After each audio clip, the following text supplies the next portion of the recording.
Radhe friends, जय Shri Krishna. Veena Deepak Soni YouTube channel में आप सभी का स्वागत है। फ्रेंड्स, आज के वीडियो में हम देखेंगे मार्गशीर्ष महीने यानी अग्रह के महीने में हमें लड्डू गोपाल जी की सेवा कैसे करें, सुबह लड्डू गोपाल जी को कितने बजे जगाना है और स्नान कैसे कराना है और भोग में हमें क्या क्या समर्पित करना है। मार्गशीर्ष मास यानी अग्रह का महीने में मास में कहा जाता है इस महीने में जो भी लड्डू गोपाल जी की विशेष पूजा सेवा करने से घर में शांति धन संपत्ति बनी रहती है। तो इस महीने में लड्डू गोपाल जी की विशेष सेवा कैसे करें, तो वीडियो आप अंत तक जरूर देखें।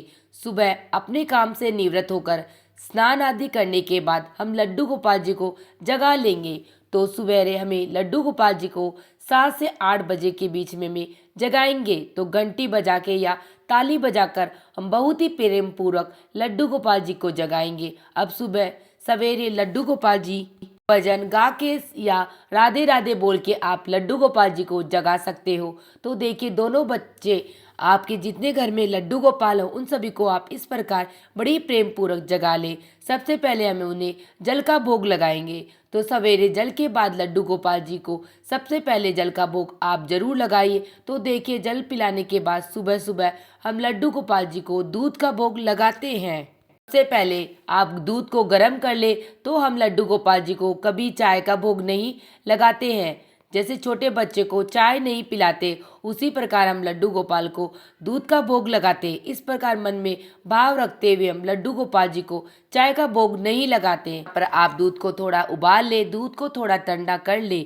और सर्दियों का सीजन स्टार्ट हो गया, प्रारंभ हो गया है, तो हम लड्डू गोपाल को गुड़ डाल के थोड़ा सा दूध को गर्म करके हल्का सा फिर गोपाल जी को सुबह सुबह पिलाते हैं। तो सर्दियों में थोड़ा थोड़ा गर्म दूध ही पिलाते हैं। तो थोड़ा गुड़ इसमें डाल दिया जाता है, क्योंकि गुड़ सेहत के लिए भी बहुत अच्छा होता है। उसके बाद हम लड्डू गोपाल जी को भोग लगाएंगे और तुलसी पत्र इसमें हम जरूर डालेंगे, क्योंकि तुलसी के बिना लड्डू गोपाल जी भोग स्वीकार नहीं करते। आप चाहे तो दृष्टि भोग लगा सकते हैं, यानी लड्डू गोपाल जी के सामने रख सकते हैं भोग, या आप चाहे आप अपने हाथ से लड्डू गोपाल जी को पिला सकते हैं। यहाँ पे हमने हाथ से लड्डू गोपाल जी को दूध पिलाते हैं और दूध से 3 से 4 मिनट के लिए यहाँ पर रख देते हैं। इसके बाद हम सूर्य भगवान को अर्घ देंगे, तुलसी माता जी की हम पूजा कर लेंगे और अपने मंदिर को भी हम साफ सफाई कर लेंगे। और उधर देखिए, मेरे लड्डू गोपाल जी को भोग भी लग चुका है। और यह जो दूध है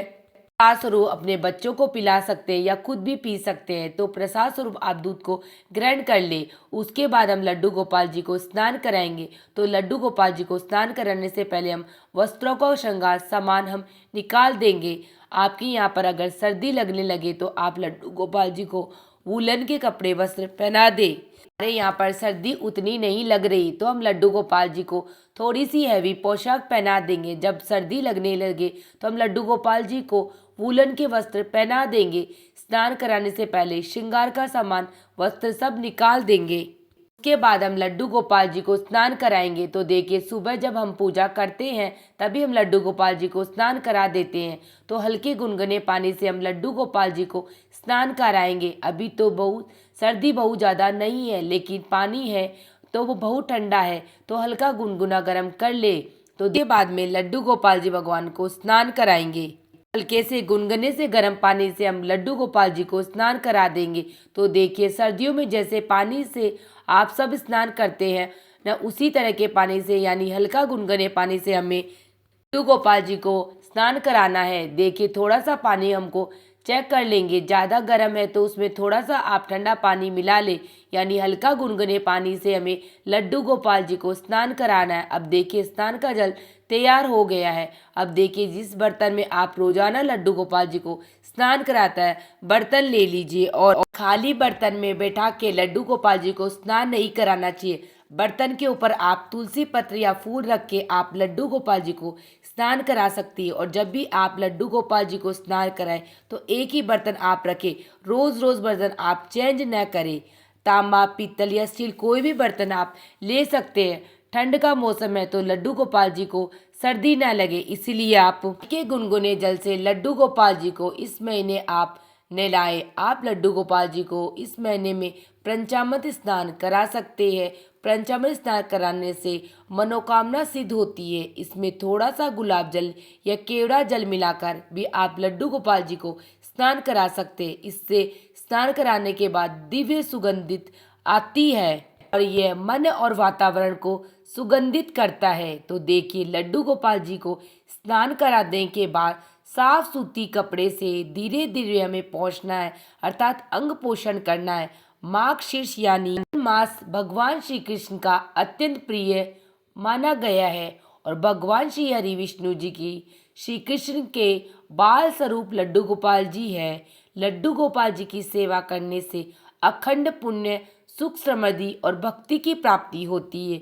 तो देखिए, लड्डू गोपाल जी को अच्छे से पोंछने के बाद हल्के से में इत्र की मालिश कर देंगे। अगर आप लड्डू गोपाल जी को घी से या तिल्ली के तेल से मालिश करते हैं, आप स्नान कराने से पहले आप मालिश कर लीजिए।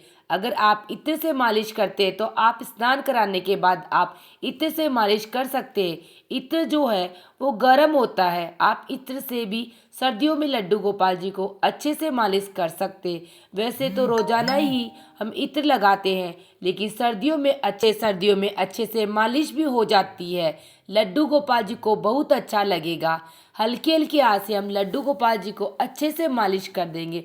अगर आप घी से या मसाज ऑयल से मालिश कर रहे हैं तो आप स्नान करने से पहले करा सकते हैं, और अगर आप इत्र से मालिश कर रहे हैं तो आप स्नान कराने के बाद कर सकते हैं। आप चाहे तो रोजाना मालिश कर सकते हैं, और अगर आपके पास रोजाना मालिश करने के लिए समय नहीं है तो आप हफ्ते में 1 या 2 बार मालिश जरूर करिए। लेकिन अगर आपके पास सुबह सुबह इतना समय नहीं है तो आप दोपहर में धूप में बैठाकर भी लड्डू गोपाल जी को मालिश कर सकते हैं। सर्दियों में लड्डू गोपाल जी को केसर का इत्र लगा सकते हैं, कस्तूरी इत्र लगा सकते हैं, गुलाब का, चंदन का, केवड़े का इत्र लगा सकते हैं, या फिर आप कपूर कचरी इत्र भी लगा सकते हैं। तो देखिए, मेरे यहाँ से लड्डू गोपाल जी का श्रृंगार मैंने किया है। तो देखिए, अगर आपके यहाँ पे ठंड बहुत ज़्यादा है तो आप लड्डू गोपाल जी को वूलन के वस्त्र भी पहना दीजिए। तो मेरे यहाँ पे ठंड बहुत ज़्यादा नहीं है, बस नॉर्मल सी है, तो इसीलिए हम लड्डू गोपाल जी को थोड़ा सा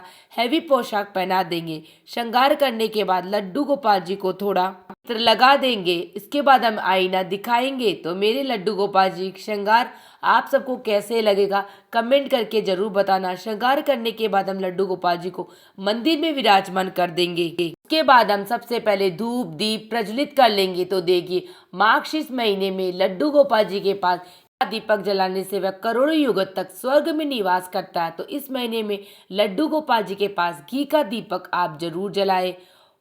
लड्डू गोपाल को तिलक करने के बाद दीपक को हम तिलक कर देंगे, यानी पूजन कर लेंगे, क्योंकि दीपक हमारी पूजा का साक्षी माना जाता है। इसके बाद हम चंदन से लड्डू गोपाल जी को तिलक कर देंगे। तो देखिए, इस महीने में तुलसी की लकड़ी को घीस कर अगर आप लड्डू गोपाल जी को तिलक करते हैं तो 100 जन्म के पापों से मुक्त हो जाते हैं। अगर आपके पास सूखी हुई तुलसी की लकड़ी है तो घीस के इस महीने में ठाकुर जी को आप तिलक जरूर लगाएं। तो तिलक करने के बाद तिलक के ऊपर हम अक्षत समर्पित कर देंगे, यानी चावल समर्पित कर देंगे। फिर हम फूल समर्पित कर देंगे। फूल है तो फूल समर्पित करें, नहीं तो फूल नहीं है तो कोई बात नहीं, बगैर फूल के भी आप पूजन कर सकते।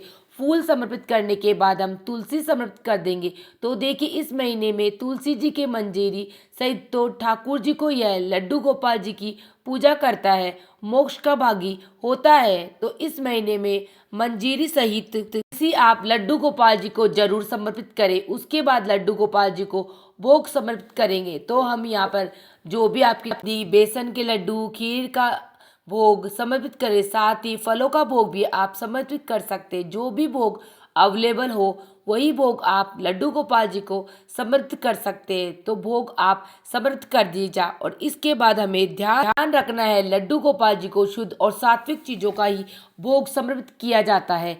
प्याज लहसुन का चीज़ बिल्कुल नहीं होनी चाहिए। जो भी भोग आप समर्पित करें उसमें तुलसी दल जरूर डालें। भोग समर्पित करने के बाद हम आरती करेंगे। तो जो घी का दीपक हमने पूजन में लिया था उसी से हम आरती करेंगे। आप चाहे तो आप कपूर की आरती भी कर सकते हैं। तो बहुत ही प्रेम पूर्वक हम आरती करेंगे। तो जब भी आप लड्डू गोपाल जी की सेवा करें या लड्डू गोपाल जी की कोई भी काम करें, ओम नमो भगवते वासुदेवाय मंत्र का जाप जरूर करें। फिर आप राधे राधे बोल सके तो राधे राधे बोलकर आपको सारे काम करने हैं। फिर प्रेम पूर्वक आरती करने के बाद आचमन करेंगे, यानी आरती को ठंडा करना। आचमन करने के बाद लड्डू गोपाल जी से हाथ जोड़कर प्रार्थना करेंगे, जो भी भोग स्वीकार आप मेरे भोग को स्वीकार करें और पूजा में रही कमियों के लिए मुझे क्षमा याचना करें और मेरे परिवार की मनोकामना पूर्ति के लिए लड्डू गोपाल जी से हम प्रार्थना करेंगे। और भोग हम लड्डू गोपाल जी के पास 5 से 7 मिनट के लिए रख देंगे। उसके बाद प्रसाद स्वरूप परिवार में सभी सदस्यों को बांट सकते हैं। उसके बाद लड्डू गोपाल जी के पास मिश्री या फ्रूट्स रख सकते हैं। लड्डू गोपाल जी बाल स्वरूप है और बच्चों को भूख बहुत जल्दी लगती है, तो लड्डू गोपाल जी के पास कुछ ना कुछ आप जरूर रखिए। आप ड्राई फ्रूट्स रख सकते हैं, आप मिश्री दाना भी रख सकते हैं, या मार्गशीर्ष महीने में इस तरह से बहुत सरल विधि से लड्डू गोपाल जी की सेवा कर सकते हैं। तो देखिए, हम बहुत ही सरल और बहुत ही साधारण तरीके से हमने लड्डू गोपाल जी सेवा करते हैं। तो मार्गशीर्ष महीने के लड्डू गोपाल जी की यह सेवा की वीडियो आपको कैसी लगी कमेंट करके जरूर बताना। और वीडियो को अगर